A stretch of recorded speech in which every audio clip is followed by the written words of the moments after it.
তো আসসালামু আলাইকুম গাইস, তো আমার পিছনে দেখতে পাচ্ছেন এগুলো এগুলো কিন্তু প্যাকেট করে আমগুলো। তো এই প্যাকেটগুলো কিসের জন্য করে তো সেইটা আপনাদের আজকে বলবো। তো আমাদের দিকে এখন কিন্তু আমের সিজন, আপনারা জানেন যে চাঁপাইনবাবগঞ্জের আম কিন্তু গোটা বাংলাদেশে কিন্তু বিখ্যাত। তো সেই জন্য কিন্তু এই আমগুলোকে প্যাকেট করার জন্য একটাই কারণ, সেটা হলো যে এই আমগুলো মাছি কেটে দেয় আর একটা পোকা লেগে যায়।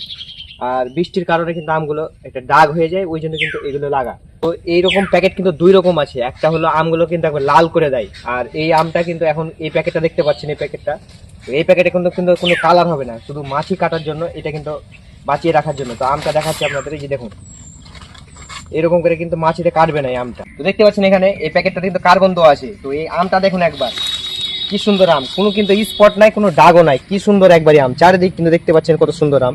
তো এই আমটা কিন্তু প্যাকেটটা লাগার এইটাই কারণ, যাতে আমগুলো সুন্দর হয় এবং মাছি কাটে না, আর বৃষ্টির পানিতে যে দাগটা হয় ওই দাগটাও যেন না হয়, ওই জন্য কিন্তু এই প্যাকেটগুলো লাগা।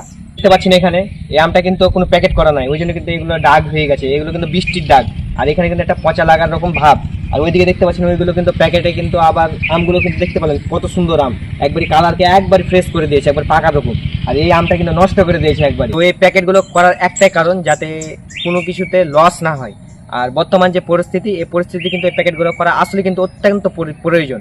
কারণ বীজ দেওয়ার পরেও কিন্তু এই মাছিগুলো এবং পচা রোগটা, যে রোগটা আছে, এই রোগটা কিন্তু থামে না। একবারই মনে করলেন অর্গানিক পদ্ধতিতে মনে হয় আর আম মনে হয় আর হবে না, কারণ যে পরিমাণ পোকা আর যে পরিমাণ রোগ বর্তমান যুগে এসে গেছে আমাদের দিকে। তো এই আমগুলো বাঁচার জন্য কিন্তু এই প্যাকেটটা করা, এটাই কিন্তু একটা কারণ প্যাকেটটা করা।